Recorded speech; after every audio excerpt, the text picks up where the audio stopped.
Vamos a comenzar la batalla de Toro con un gran amigo, mejor doctor en historia, conocedor de la batalla de Toro, de las personas que yo he hablado, de los que más, y bueno, sobre todo nos conocemos hace muchos años y tiene sello y garantía de calidad.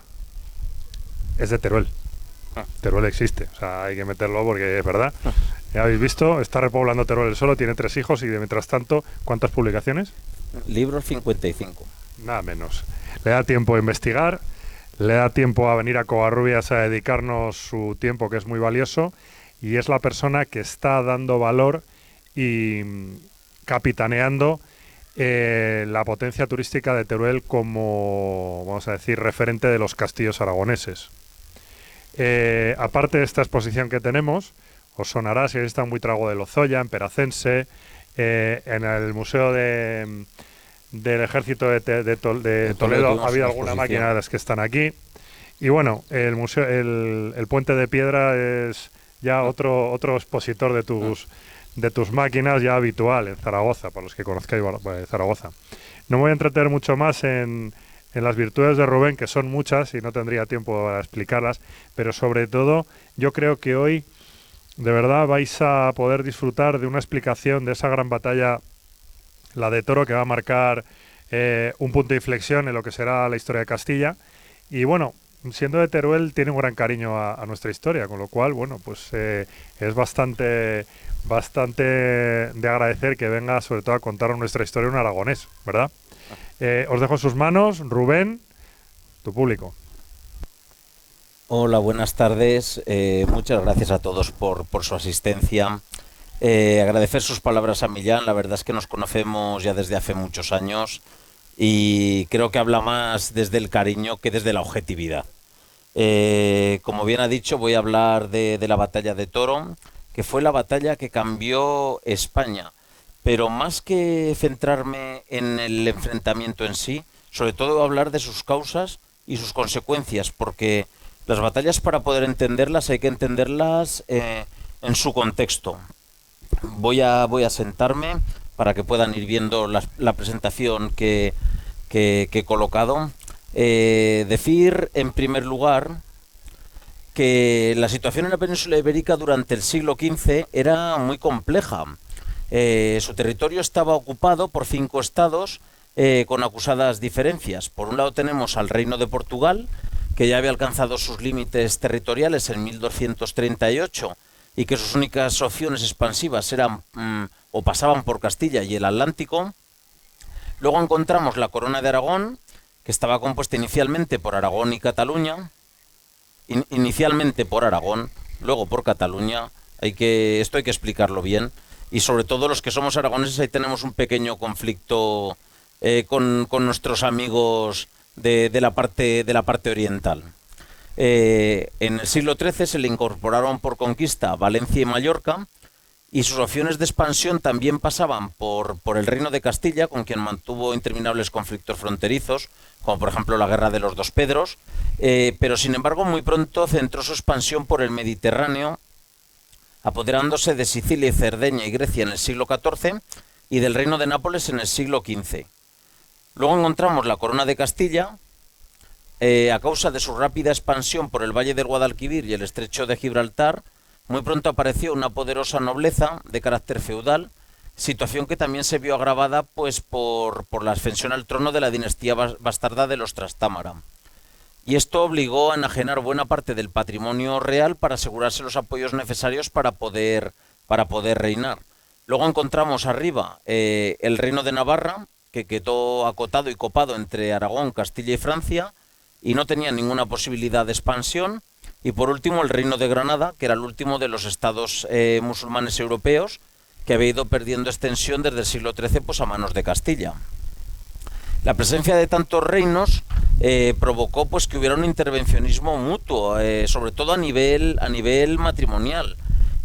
Aragón intervino en Castilla hasta 1453 y en Navarra, incluso en Navarra llegó a presentar un heredero conjunto a ambos reinos, que fue Carlos de Viana, y con Castilla, en tiempos de Juan I, también se pretendió la corona de Portugal, proyecto que se terminó pues frustrando en la batalla de Aljubarrota, en 1385. Pero sí que también hay que decir que este siglo XV fue el siglo de los exploradores, de los comerciantes portugueses y castellanos que se internaron en las profundidades del Océano Atlántico, interviniendo pues en el territorio de Guinea y de la Mina, que era muy rico en oro y esclavos, y que pugnaron también pues con Castilla por las Islas Canarias. Lo cierto es que se abre un frente de combate también y de enfrentamiento en el Atlántico, que luego se plasmará pues en lo que sucede en la conquista del territorio americano. Tras haber visto un poco cómo estaba la península en ese momento, vamos a pasar a lo que es el casus belli, el por qué se produce la batalla de Toro, el por qué se produce esta guerra civil castellana, que no es la primera guerra civil castellana. La primera guerra civil castellana fue la guerra que también en Aragón se llamó de los dos Pedros, y que enfrentó a Pedro I y a Enrique de Trastámara. Esa es la primera guerra civil castellana. Esta sería la segunda guerra civil. Vamos a poner un poco en situación a los personajes. Fruto del matrimonio entre Juan II de Castilla y María de Aragón, nació el infante Enrique el 25 de enero de 1425, y procedente de un segundo matrimonio con Isabel de Portugal, nació Isabel, la futura Isabel la Católica, el 22 de abril de 1451, y solo 2 años después el infante Alfonso. O sea, aquí tenemos el casus belli. Muerto Juan II, Enrique pasó a ocupar el trono castellano en 1454, pasando a reinar como Enrique IV, y en marzo de 1462 nace Juana, que es la hija del rey, la hija de Enrique IV y de Juana de Portugal. Sin embargo, muy pronto por Castilla pues empezó a correr el rumor de que el rey era impotente y que la niña era hija del noble Beltrán de la Cueva. De ahí ese apodo que se le pondrá a Juana, de Juana la Beltraneja. Para evitar levantamientos nobiliarios, como hemos comentado, los Trastámara pues habían tenido que ir enajenando propiedades y temían esas revueltas nobiliarias. Lo que hizo Enrique IV fue nombrar como sucesor al trono a su hermanastro Alfonso. O sea, por encima de su hija, que era Juana, nombra a un hermanastro como sucesor a su trono. O sea, a veces es complicado entender esto. Los primeros enfrentamientos comienzan cuando un grupo de nobles se rebela contra Enrique IV y pretende forzar al rey a que abdique y deponga a su valido Beltrán de la Cueva, y también hacen público un manifiesto donde dicen defender los derechos del infante Alfonso frente a Juana, a la que consideran ilegítima. Este será uno de los lastres que arrastrará durante toda su existencia a Juana, y es que siempre se le consideró ilegítima, sin ninguna justificación, al menos clara, pero incluso su propio padre la consideró durante mucho tiempo ilegítima, y ese lastre pues no se lo podrá quitar durante toda su vida y condicionará pues todo lo que suceda. La solución de compromiso de Enrique IV pues fue reconocer a Alfonso como heredero al trono, a su hermanastro, pero no explicó en ningún momento por qué se postergaba a Juana de la herencia al trono. Pero hay que tener en cuenta que estas reivindicaciones nobiliarias iban más allá que simplemente considerar a Alfonso como heredero, sino que también constituían pues un programa político de amplio calado, con el que los nobles pues pretendían situarse al mismo nivel que el rey.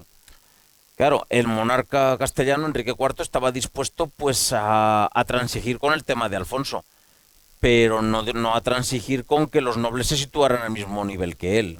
Había cosas que no se podían transigir. Claro, la respuesta de Enrique IV a esta petición y a esta exigencia de los nobles, pues lo que hizo fue pasar por responder por la vía militar. El primer enfrentamiento entre el rey y los nobles se produce en Olmedo, en la batalla de Olmedo, el 19 de agosto de 1467, y la Liga Nobiliaria pues sufre una estrepitosa derrota, pero aunque Enrique IV vence, a los sublevados sigue reconociendo a Alfonso como heredero al trono, algo que es incomprensible después de haber vencido a los nobles, que no luchara por defender los derechos de su hija Juana. Pero claro, este encaje de bolillos pues al final se termina rompiendo con la muerte de Alfonso en 1468. Claro, aquí sí se mantiene, en este caso, pues, después de haber muerto Alfonso, la ilegitimidad de Juana, pues la herencia no le quedaba más remedio que recaer sobre Isabel, sobre la otra hermanastra, que era Isabel.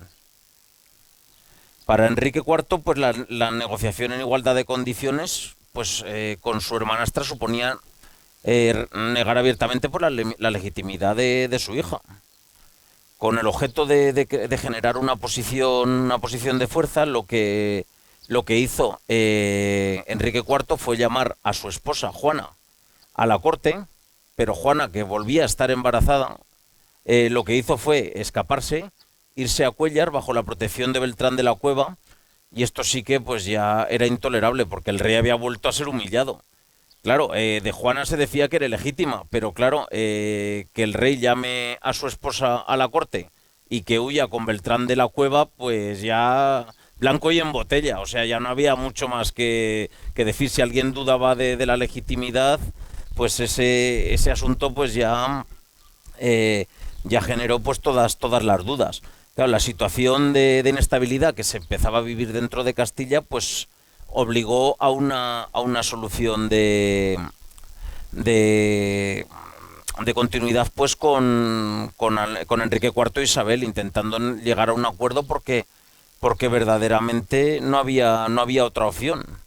Eh, en el encuentro de Castro Nuño, que se celebra en 1468, el 17 de agosto, se decide que hay que reconciliar al rey con Isabel, porque es que es la única forma de poder eh, otorgar al trono pues una continuidad.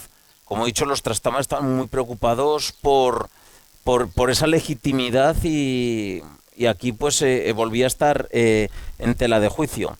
El lugar elegido para la firma de ese pacto es en las proximidades de los toros de Guisando. Aquí todavía se puede ver esta inscripción. Y en este lugar lo que se hace es reconocer a Isabel como legítima heredera al trono, y debiendo ser Vamos a comenzar la... jurada pues en un plazo de 40 días pues por todos los nobles y por las cortes. También se le entregaba el Principado de Asturias y rentas. La única condición era que debía contraer matrimonio con el consentimiento de los magnates y a propuesta del rey. O sea, no se podía casar Isabel con quien quisiera, sino que tenía que casarse con quien se acordara. Claro, aquí otro aspecto que también es interesante es que se reconocía en este pacto de los toros de Guisando la indecorosa conducta de la reina Juana y su devolución a Portugal. O sea, Juana fue devuelta a Portugal, con lo cual pues la situación de su hija pues ya quedaba totalmente en entredicho. Claro, ahora la cuestión verdaderamente capital era el matrimonio de Isabel, porque claro, dependiendo con quién se casara Isabel, que iba a ser la heredera al trono, dependería el futuro de la península, no solo el futuro de Castilla. Portugal, Francia, Aragón, Inglaterra, pues empezaron esa pugna para intentar casar a Isabel con alguno de sus príncipes. Los posibles pretendientes eran cuatro. En primer lugar, Ricardo Gloucester de Inglaterra, que era el hermano menor del rey del rey Eduardo IV. Berry, que era el duque de Guyena y hermano del rey Luis XI de Francia.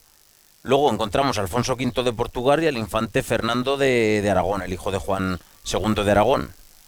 El marqués de Villena, porque aquí los validos y todos los magnates, pues claro, cada uno tenía sus propias apetencias.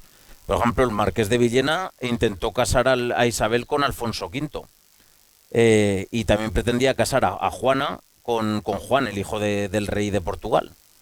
De este modo se quedarían unidas Castilla y Portugal. O sea, aquí dependiendo quién se casara, pues el equilibrio de poderes en la península daba un vuelco, porque el marqués de Villena lo que quería era alejar definitivamente la influencia aragonesa.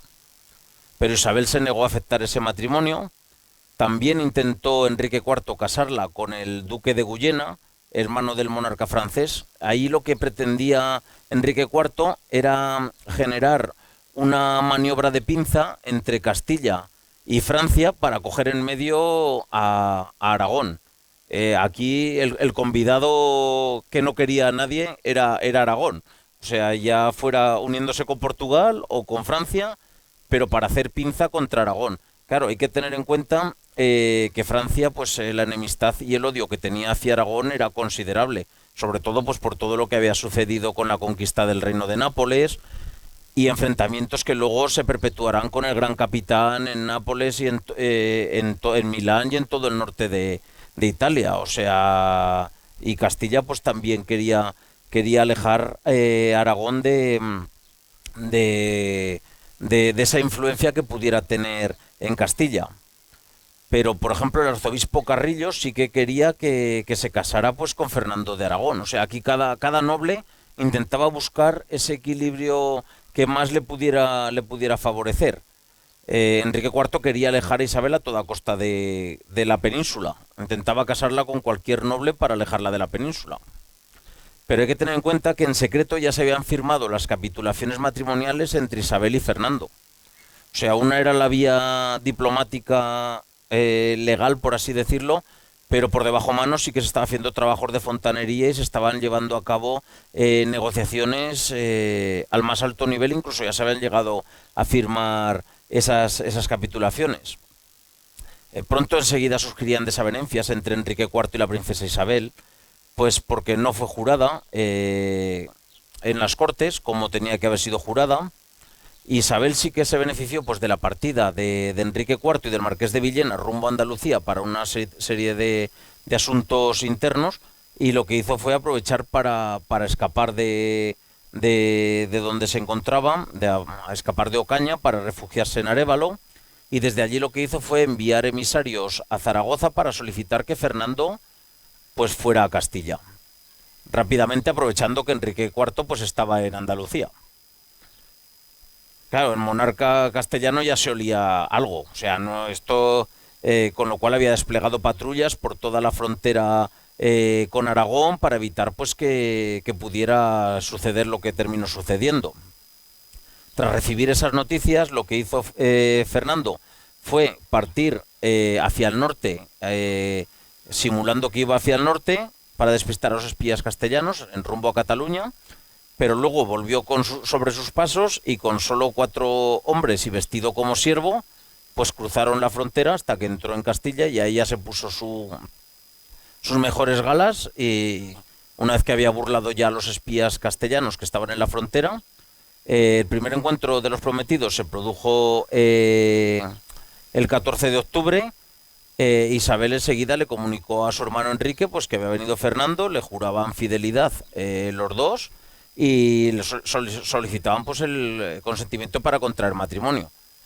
El Enrique IV se negó, evidentemente, pero ya estábamos con una política de hechos consumados, con lo cual el matrimonio sí que se produjo, se celebró en Valladolid ante los juristas y las autoridades del reino.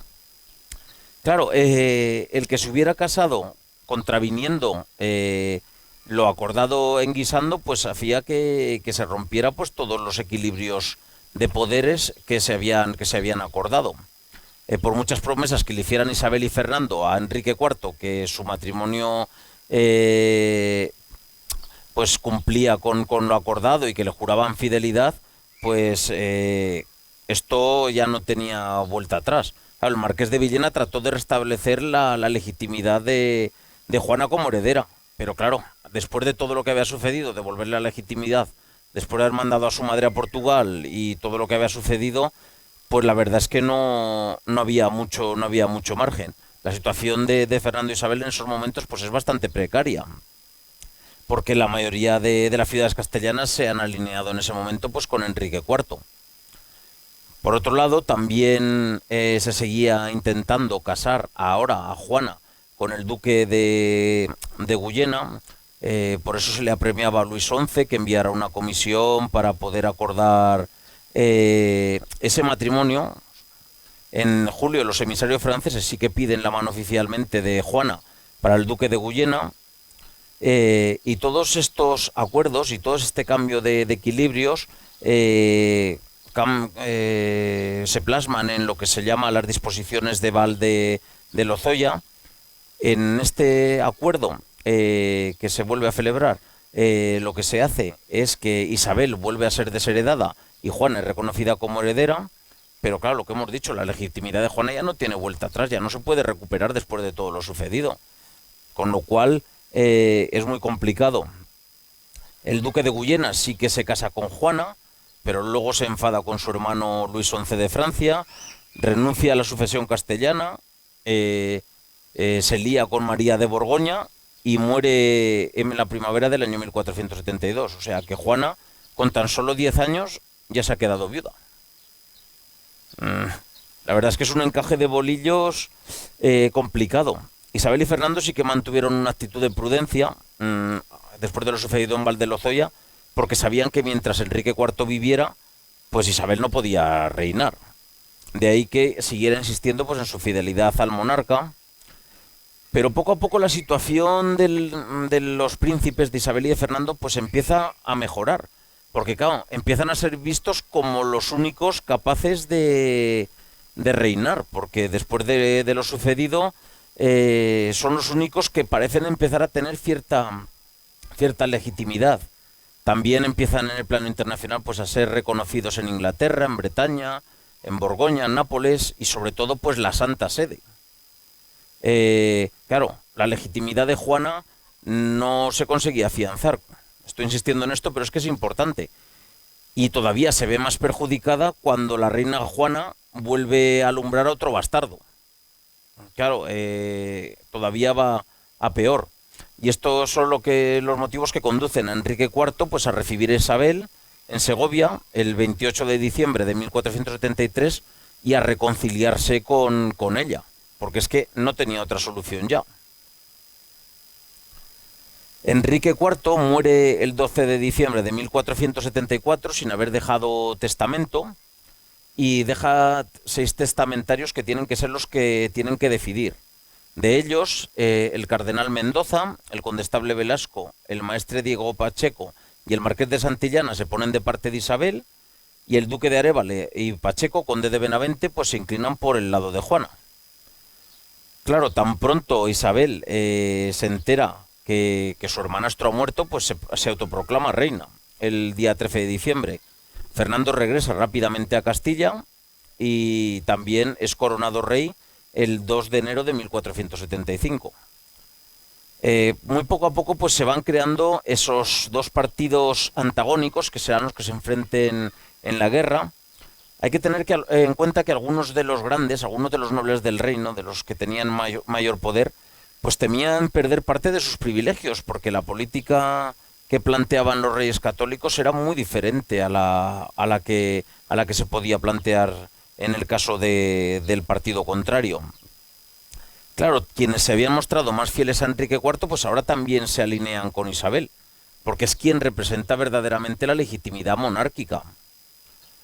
Todo el reino se encontraba en ese momento en una tensa calma, pues nadie había alzado todavía el pendón a favor de doña Juana. Pero en el mes de mayo, el marqués de Villena y el arzobispo Carrillo lo que hacen es enviar embajadores a Portugal ofreciéndole respaldo económico y militar pues si invade Castilla al rey de Portugal.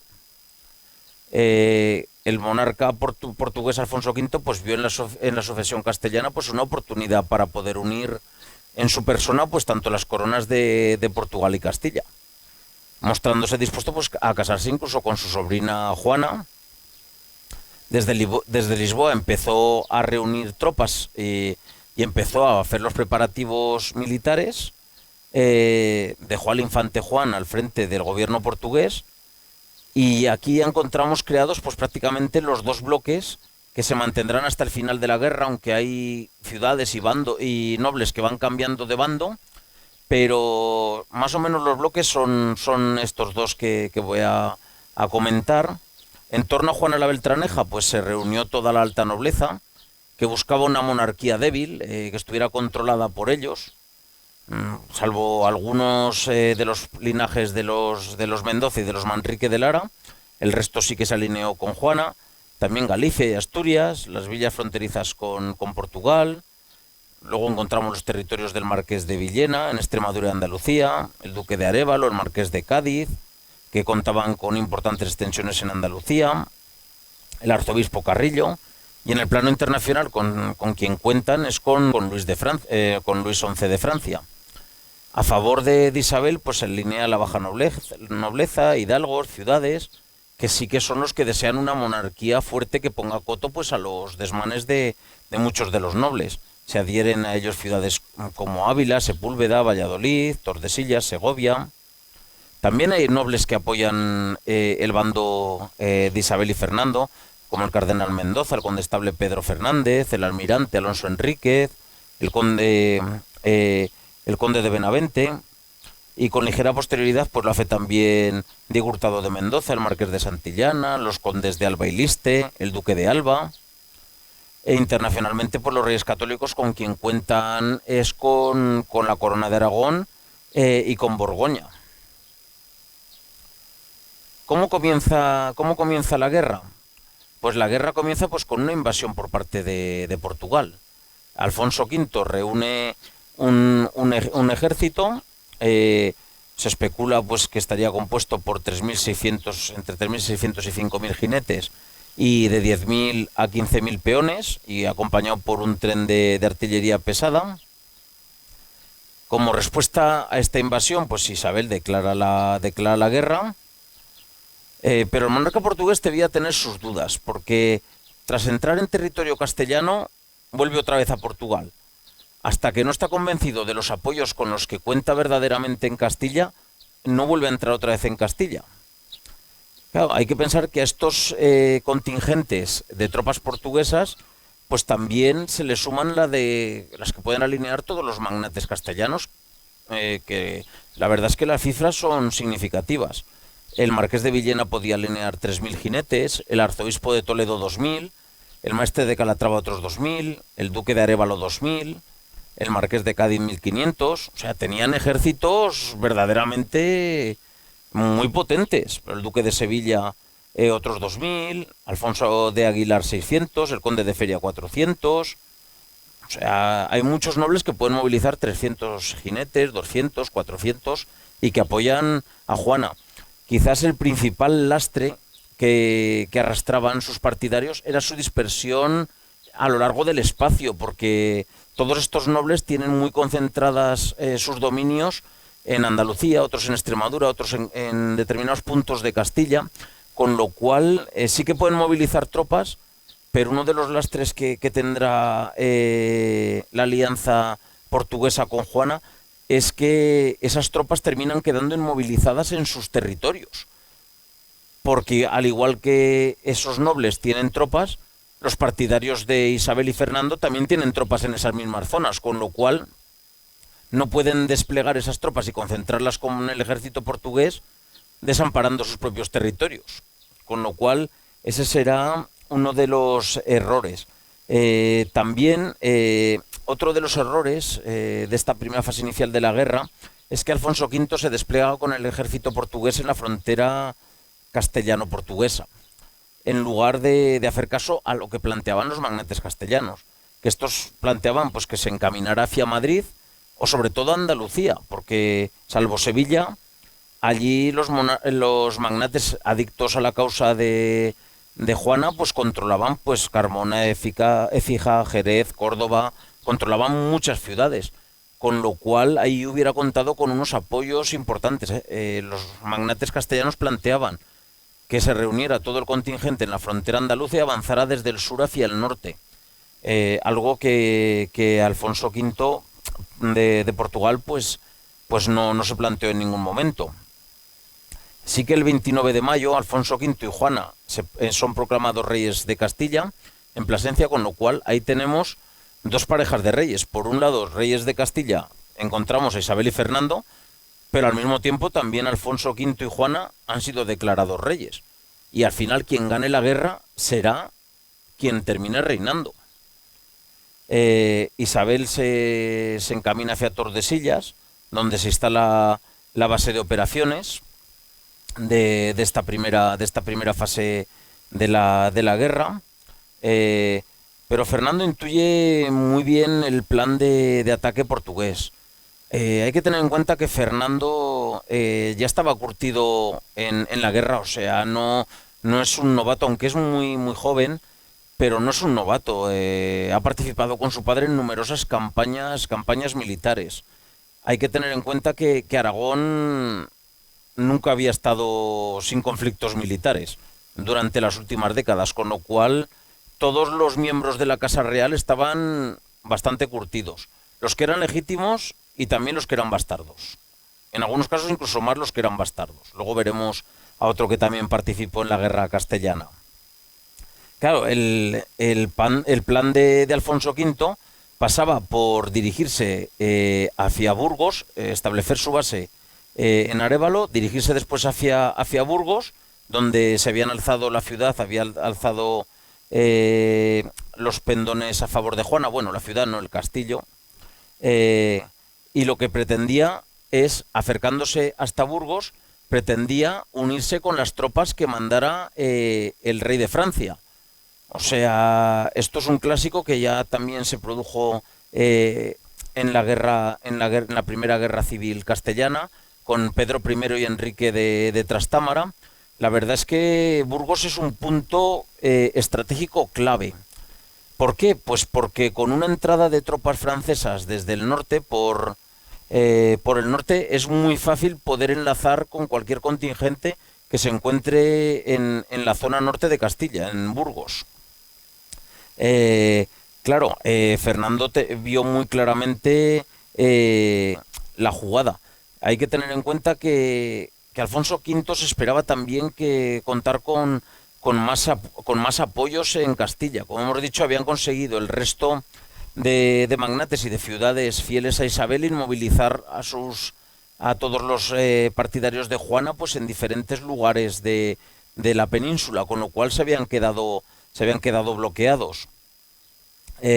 Por eso era tan importante el mantenerlos ocupados en ese lugar. Alfonso temía, el rey portugués temía, que si entraba muy dentro de Castilla, pues luego no pudiera replegarse, quedara copado, porque los apoyos que tenían eran escasos.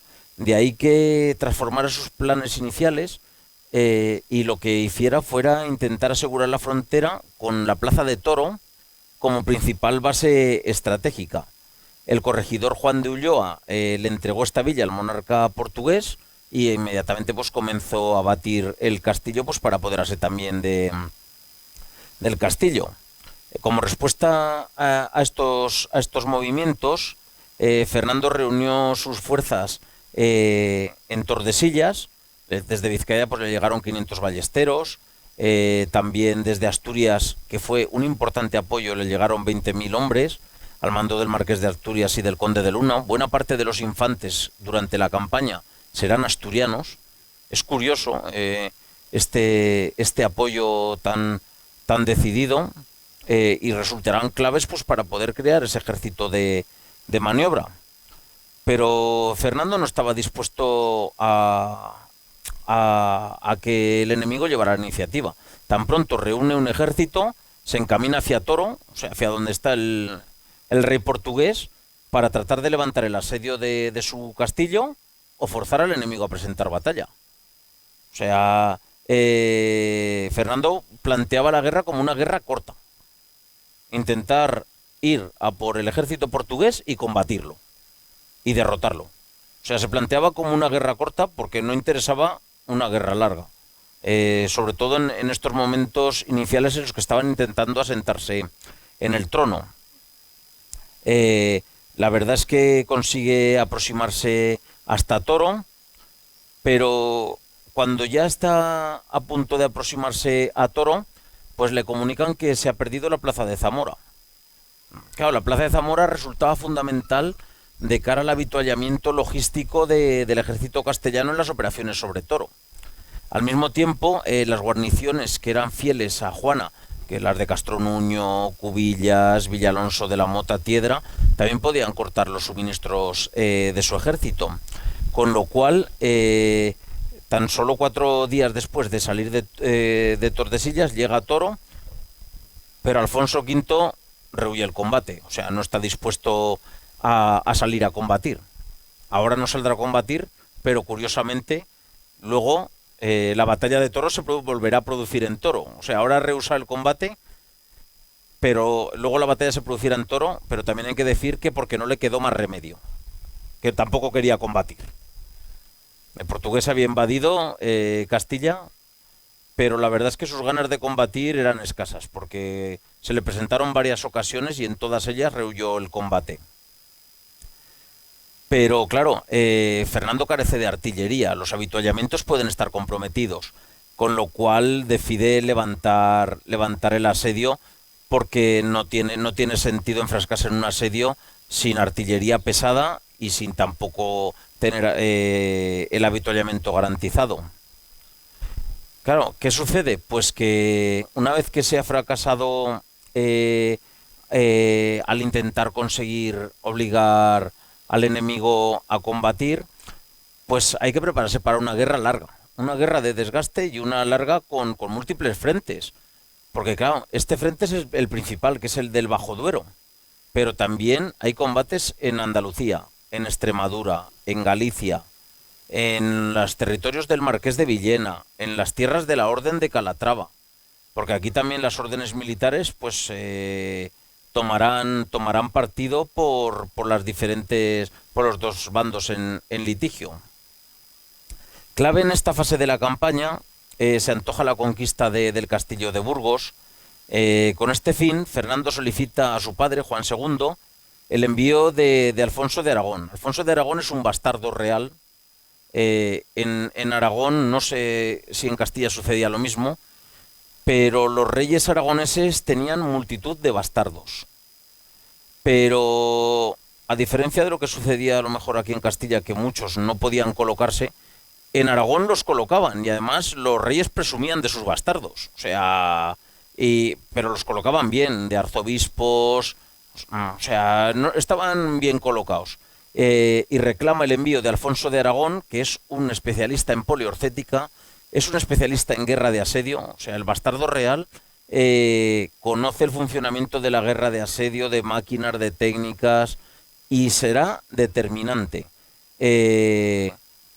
La conquista de la plaza de Burgos, pues rápidamente, tras la llegada de Alfonso de Aragón, es muy rápida, o sea, llega, dispone dónde tienen que ponerse los cañones, dónde hay que hacer las minas, y en cuestión de unas pocas semanas, el alcaide dice que le den de plazo unos meses, pero que se rinde.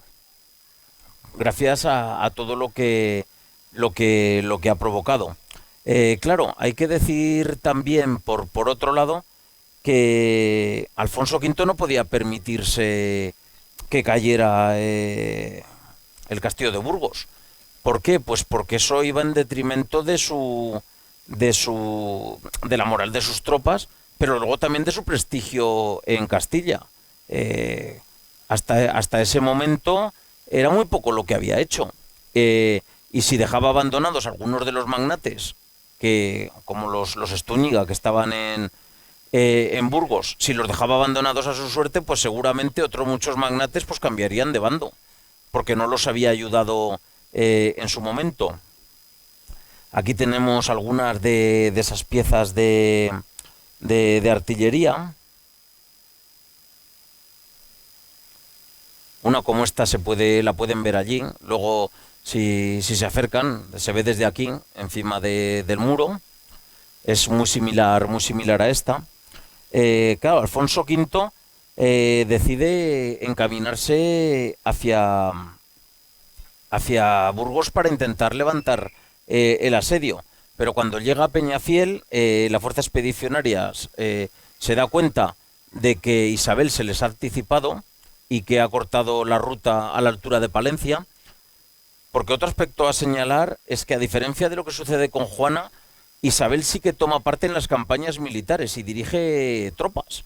O sea, Isabel, mientras Fernando combatía en uno de los frentes, ella dirigía operaciones militares en otro, desplegando tropas y mandando tropas, porque al final la que era reina de Castilla era ella. Él era rey consorte, pero la reina era ella.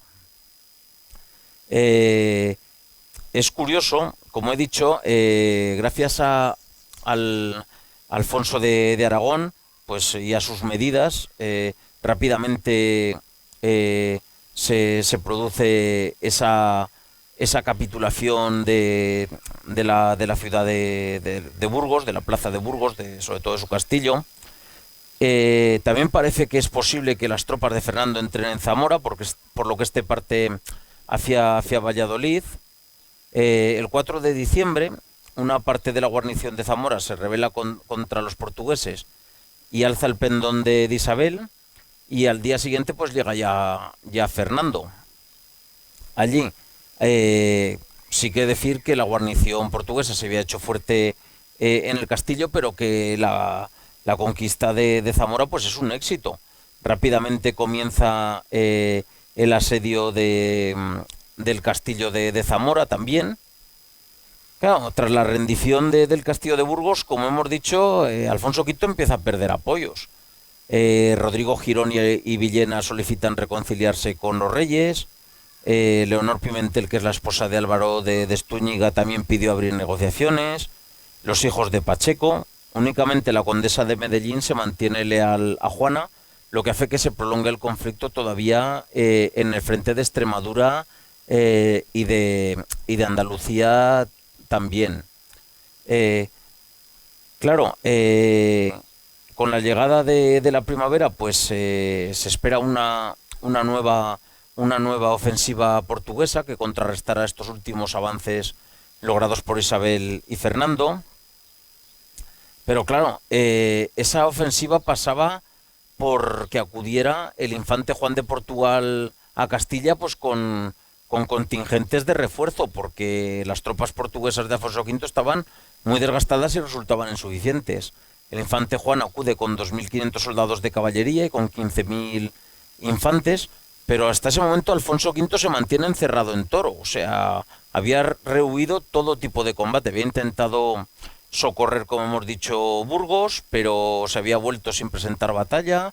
O sea, su actitud era bastante inmóvil, hasta el punto de que incluso Fernando había planteado un ataque por sorpresa sobre la propia plaza de Toro para intentar hacer prisionero al rey de Portugal.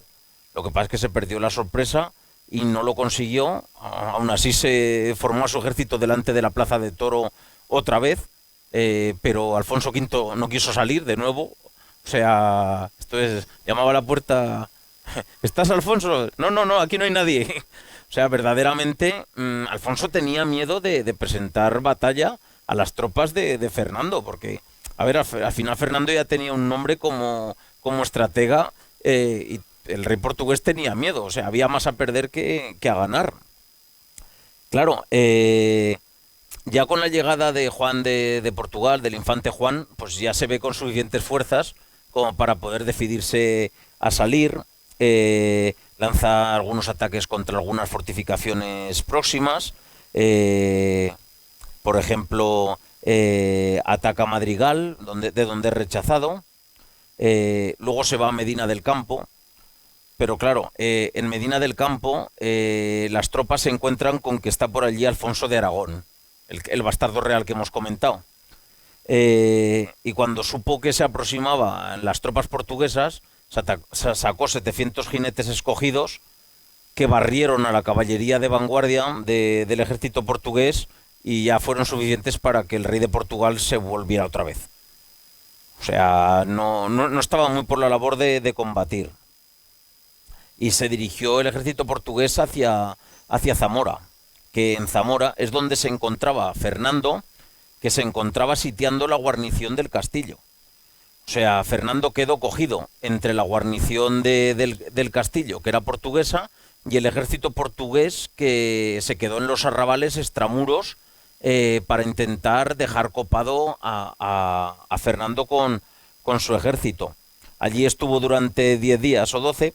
Fernando volvía a querer salir para combatir, pero Alfonso tampoco seguía por la labor. Claro, Alfonso, al rey portugués, las opciones que quedaban eran escasas. podía o retirarse rápidamente, o si se quedaba, pues corría el riesgo de volver a quedar copado también. De ahí que intentara negociar con Fernando, le ofrecía la paz a cambio de que Fernando le diera Galicia, Toro y Zamora, además de dinero.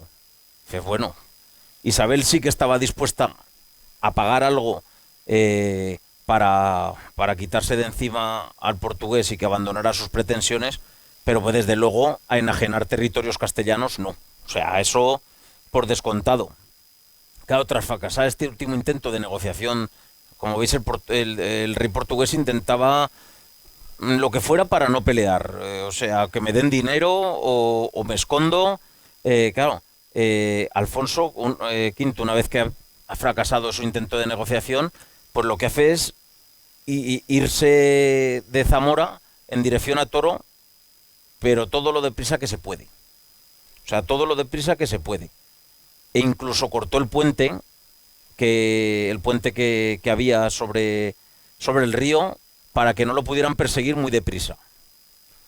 Pero claro, en el momento que Fernando detectó la fuga, ordenó la persecución, cogió barcas, todo lo que flotaba posible para traspasar tropas al otro lado del río, pero cuando ya sacó las tropas, los fugitivos estaban ya a 2 leguas de la ciudad. O sea, antes de que el ejército pudiera salir. Con el objeto de dificultar la retirada de los portugueses, porque Fernando lo que quería era que no se le volviera a escapar el ejército portugués. O sea, que no hubiera oportunidad de que se volviera a esconder otra vez en Toro. Envió como avanzadilla 300 jinetes, los mejores, tropas escogidas, sobre todo para fijar las 500 lanzas que iban en retaguardia del ejército portugués e impedirles el repliegue. Sin embargo, los portugueses iban tan deprisa que la única opción que quedó fue darles alcance cerca de Toro. En las proximidades, ya estaban para entrar casi en Toro, en un campo que se llama Pelayo González, de ahí que la batalla sea la batalla de Toro o de Pelea Gonzalo, se le llama de los dos nombres. En esta persecución fueron tomados 60 prisioneros, 60 caballeros de la retaguardia portuguesa y además de una gran cantidad de impedimenta.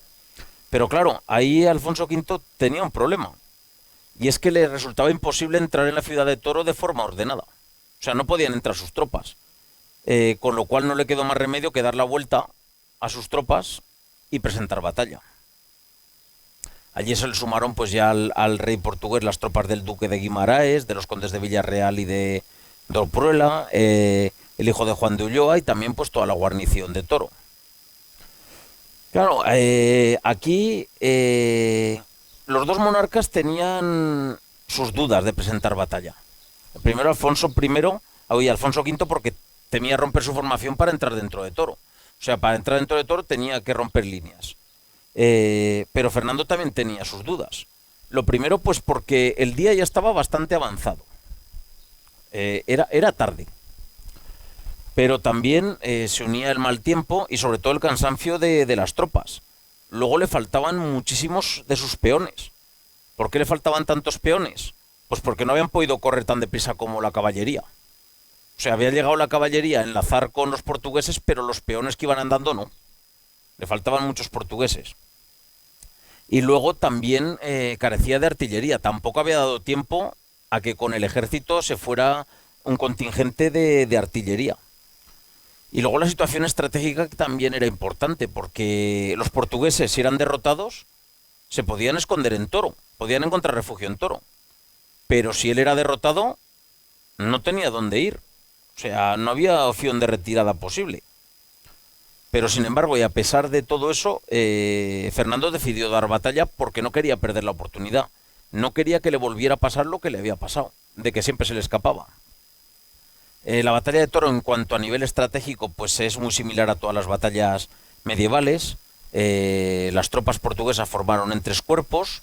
El cuerpo de la izquierda estaban los caballeros castellanos, que eran partidarios de Juana.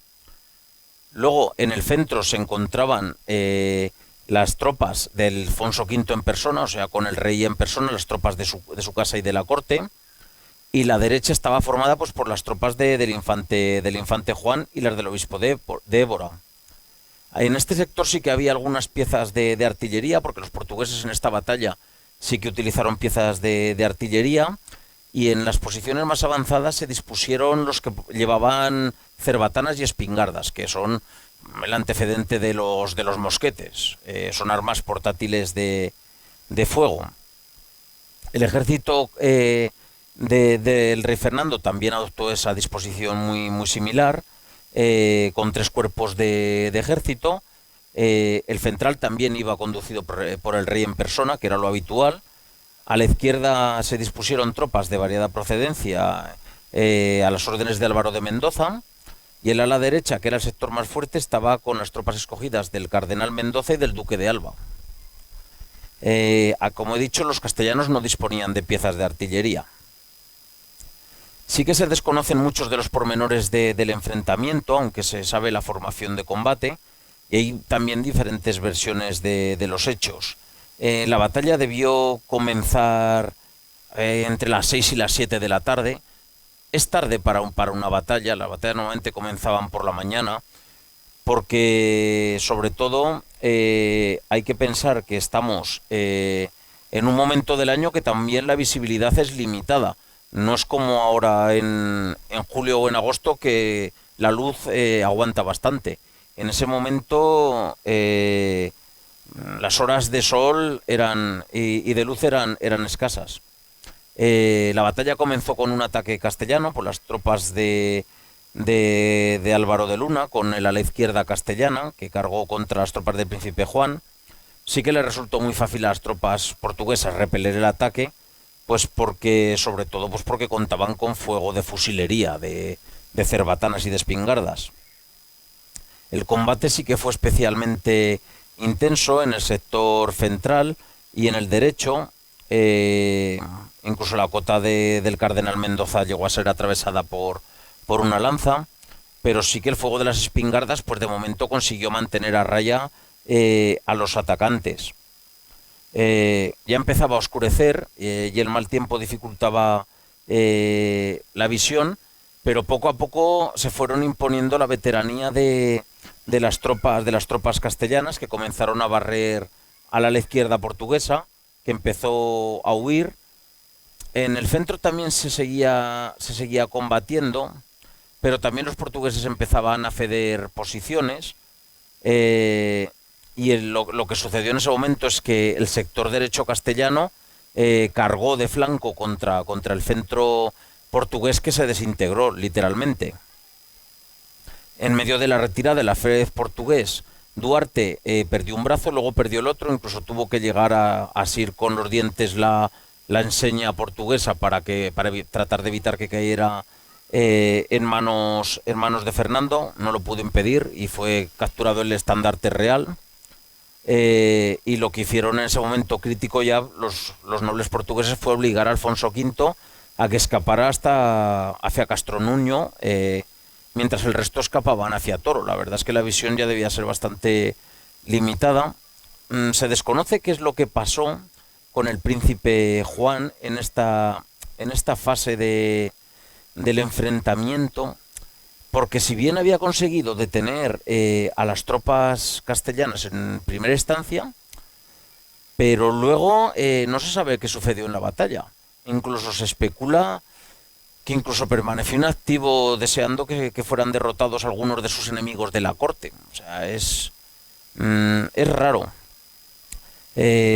Claro, pero los portugueses ya, aunque intentaron hacerse fuertes en una posición más retrasada, pero ya no hubo opción. Muchos incluso murieron a intentar cruzar el río Duero, al arrojarse a las aguas, porque no podían pasar todos por el puente de forma simultánea. Se mezclaron con los fugitivos. Claro, a los portugueses no se les dejaba entrar ni siquiera en Toro, porque les estaban preguntando que qué pasaba con el rey, porque se desconocía qué le había pasado al rey. Ni siquiera el príncipe Juan sabía dónde estaba su padre. Hasta la mañana siguiente no se supo que se encontraba a salvo. Tras permanecer durante 4 horas en el campo de batalla, Fernando regresó de nuevo a Zamora.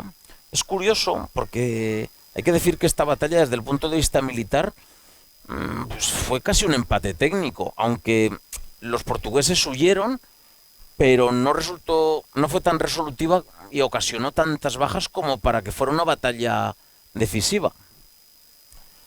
Pero desde el punto de vista político sí que lo fue. El príncipe Juan regresó a Portugal con buena parte de las tropas lusas y con Juana, mientras Alfonso V permaneció en territorio castellano.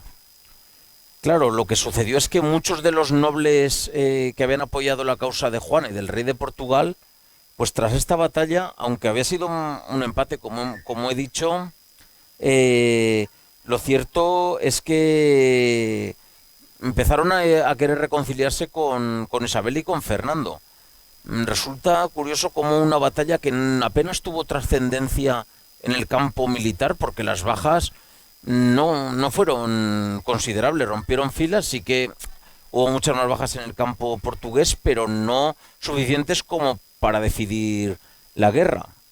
Pero curiosamente los nobles sí que empezaron a ver su causa un poco perdida, especialmente pues tras la retirada de Juan con parte del infante Juan con parte de las tropas portuguesas de nuevo en dirección a Portugal. Y en las Cortes de Madrigal ya fue jurada Isabel como reina de Castilla, y la mayoría de los nobles sí que ya juraron a la reina. Pero eso no significaba que la guerra se terminara, porque había múltiples frentes. Como hemos dicho, el principal había sido en el Bajo Duero, pero había muchos otros frentes como Galicia, la frontera francesa, el Marquesado de Villena, las tierras de los maestrazgos, Extremadura, Andalucía. O sea, la guerra parecía haber terminado porque Alfonso V se había replegado y se había acantonado en sus plazas fuertes que conservaba, pero seguía habiendo enfrentamientos. En el frente gallego, cuando se produjo la invasión portuguesa por el Bajo Duero, otro contingente se dirigió hacia territorio gallego, consiguió apoderarse de Tui, hubo combates entre Tui, Orense, Pontevedra, pero rápidamente se organizó la resistencia y no pudo avanzar. Otro de los frentes clave es la frontera francesa, donde Luis XI de Francia abrió un segundo frente contra Isabel y Fernando. Como he comentado, los reyes católicos temían pues la unión de los portugueses y los franceses en Burgos, porque si se hubiera conseguido enlazar las tropas portuguesas y las francesas, pues la verdad es que la situación hubiera sido muy complicada para Isabel y Fernando.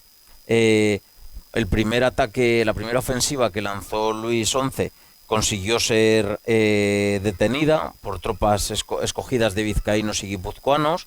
Luego volvieron a intentarlo por Fuenterrabía semanas después, intentando que se levantara el asedio de las fortalezas de Burgos y de Zamora, pero de nuevo volvieron a ser capaces de obligar a retirarse.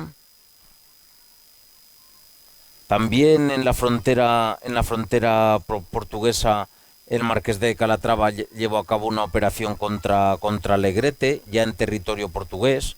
Aquí ya no solo se limitaron a defender el territorio castellano, sino que también pues se lanzaron algunas ofensivas contra algunas plazas fuertes portuguesas de la frontera, pues sobre todo para tratar de distraer fuerzas del frente del Bajo Duero. Luego hubo conflictos importantes en los maestrazgos de las órdenes militares, en especial en Uclés. Pero de nuevo Toro volvía a ser la plaza clave en la guerra. ¿Por qué? Pues porque Toro se había convertido, casi diría yo, en un símbolo, en el símbolo de la plaza portuguesa por excelencia en territorio castellano. Sí que su resistencia fue limitada en el momento que se acometió el asedio con fuerza, sobre todo teniendo en cuenta que Alfonso V, vista su causa casi perdida, lo que había hecho ha sido trasladarse a Lisboa y desde allí a Francia para volver a intentar recabar apoyos del rey de Francia para volver a la ofensiva. Es curioso, en el asedio de Toro, el proyectil arrojado por una de las culebrinas, una de estas piezas de artillería, acabó con la vida del alcaide, y a partir de ahí pues se resquebrajó la defensa. Y a partir de ahí comienza el periplo de Isabel y de Fernando, pero cada uno por una parte, intentando poner fin pues a todos los focos de inestabilidad que quedaban. Isabel se desplazó hacia Extremadura, consiguiendo la sumisión de Trujillo. Fernando también intentaba someter los últimos núcleos rebeldes que quedaban, como Castronuño, lo que también conseguiría. Isabel, tras su gira por Extremadura, se trasladó a Sevilla, intentando reconciliar pues a los bandos nobiliarios que operaban en torno a la ciudad. Pero hay que tener en cuenta que, claro, Portugal, la guerra pues le había salido bastante mal hasta ese momento. Y Alfonso V pues decidió lanzar una nueva invasión. ¿Por qué? Pues porque necesitaba contrapartidas para poder negociar. O sea, ya no buscaba conquistar muchos territorios, sino que necesitaba contrapartidas para negociar. Y en torno principalmente pues a tres cuestiones. La primera era abordar el destino personal de Juana la Beltraneja. También el coste económico que había costado la guerra, porque había sido bastante elevado. Y luego también encontrar una solución digna para todos aquellos nobles que habían apoyado a Alfonso V durante su campaña de invasión, que no habían sido pocos. Pero esta invasión portuguesa, la verdad es que sería frenada pues prácticamente en seco. O sea, el ejército de invasión fue derrotado en la batalla de perdón, en la batalla del río Albuera, y prácticamente pues no pudo progresar por territorio castellano.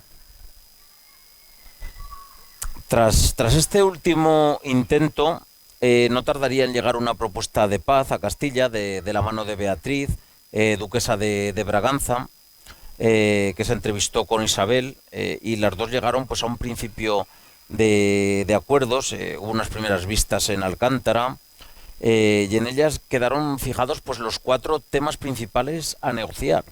El primero, como he dicho, eran los derechos de Juana y su destino personal. También el recuperar las relaciones entre Castilla y Portugal, que se habían visto deterioradas. Tampoco se olvidaba el destino de los partidarios castellanos de Alfonso V y la regulación del comercio africano. Portugal reclamó pues el matrimonio de Juana con el príncipe Juan y que fuera reconocido como heredero también al trono.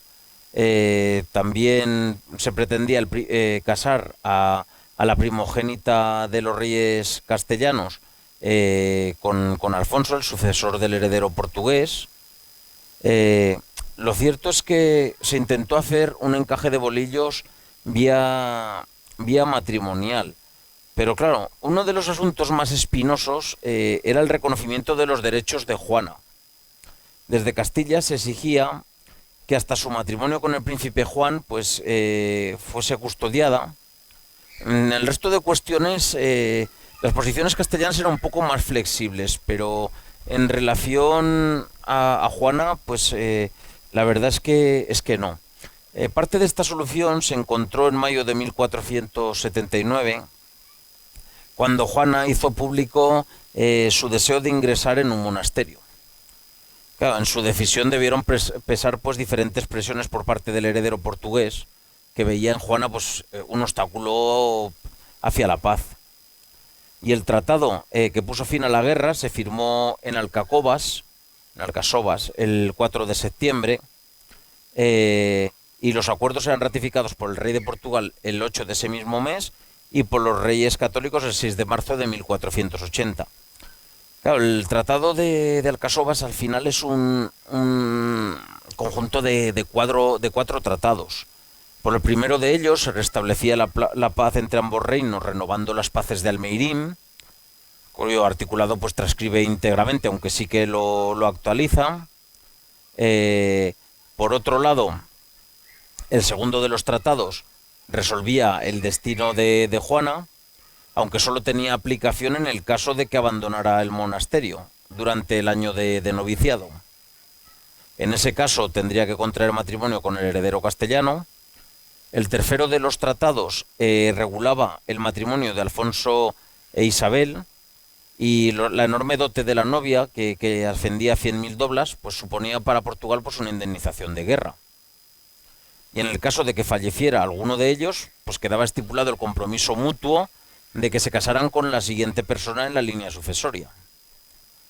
Y el último de los tratados, y que fue uno de los más complejos, es el que hacía alusión al perdón de todos los castellanos implicados por su apoyo a Alfonso V, incluido algunos que todavía estaban en rebeldía en ese momento. Pero la pacificación total contribuyó pues que Juana tomó el hábito en noviembre de ese año de 1480. Isabel y Fernando sí que Isabel y Alfonso sí que entraron en tercería con la duquesa de Braganza para contraer nupcias, de tal forma que quedaban unidos Portugal y Castilla de nuevo por la vía matrimonial. Y también Alfonso V, el rey de Portugal, murió el 28 de agosto de ese mismo año. Claro, ¿y qué balance se puede hacer de esta guerra? Pues la guerra de sucesión castellana, esta segunda guerra de sucesión castellana, resultó clave para la historia de España. En primer lugar, pues supone el enfrentamiento entre la nobleza y el rey, algo que era endémico en Castilla. Pero también el enfrentamiento entre algunas de las familias nobiliarias castellanas más importantes que intentaron acrecentar su poder a costa de la monarquía. Pero por encima de todo fue un enfrentamiento entre dos formas de concebir el futuro de la península, ya que del resultado de la guerra dependería en gran parte el destino de los tres principales reinos de la península ibérica. Si se hubieran conseguido imponer a Alfonso V y doña Juana a Fernando e Isabel, pues hubieran quedado unidas Castilla y Portugal, y el que hubiera quedado aislado hubiera sido Aragón. La situación que ahora tenemos en la península, Portugal como una corona independiente y España como otra corona independiente, pues seguramente se hubiera mantenido Portugal y Castilla, y la corona que hubiera quedado independiente hubiera sido Aragón. La verdad es que es difícil de creerlo, pero podía haber cambiado radicalmente el destino de todo lo que sucedió en los siglos venideros. Desde el punto de vista militar, pues sí que el conflicto se caracterizó por numerosas escaramuzas, pero solo una batalla, como hemos dicho, la batalla de Toro, y que tuvo escasa trascendencia militar, pero sí política. Sobre todo predominaron pues operaciones poliorcéticas, los asedios de Burgos, Zamora, Toro. También hay que decir que al mismo tiempo la guerra fue una guerra con muchísimos frentes. Se combatió prácticamente en toda la península. Precisamente ese elevado número de frentes fue el que hizo que Portugal pues terminara perdiendo la guerra, pues porque todos sus aliados terminaron quedándose inmovilizados en diferentes puntos. También el fracaso del planteamiento inicial, ese error de no invadir el Castilla por Andalucía, que es donde más apoyos contaba.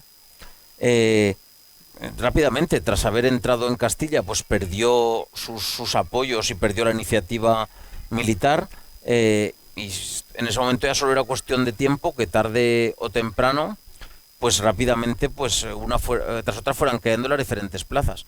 Aquí se ve muy bien, en este mapa, se ve muy bien la situación estratégica de Burgos. Si se fijan, pues era muy fácil que penetrando un ejército francés, pues pudiera enlazar rápidamente con el ejército portugués en Burgos. De ahí la importancia de conservar Burgos para la causa de Isabel y Fernando. Pero la verdadera importancia, como he dicho, residió en las consecuencias políticas. Castilla y Aragón quedaron unidos en la figura de los reyes Isabel y Fernando, reinos a los que posteriormente se sumaría Granada, se sumaría Navarra, con lo cual se consiguió pues la configuración definitiva que tendría España. Y también quedaron fijados los límites fronterizos entre Portugal y España, además de los dominios atlánticos que se habían conquistado hasta ese momento. Como pueden ver, pues la verdad es que la trascendencia de la batalla de Toro y de esta guerra, pues es la que marcó el surgimiento de España como nación, porque si se hubiera producido la unión de Castilla con Portugal, pues seguramente no estaríamos hablando de España, estaríamos hablando de otra cosa, pero seguramente de España no. Y con esto he finalizado. Muchas gracias por su paciencia y por su atención. Y si tienen alguna pregunta, pues si soy capaz de contestarla, pues intentaré contestarla.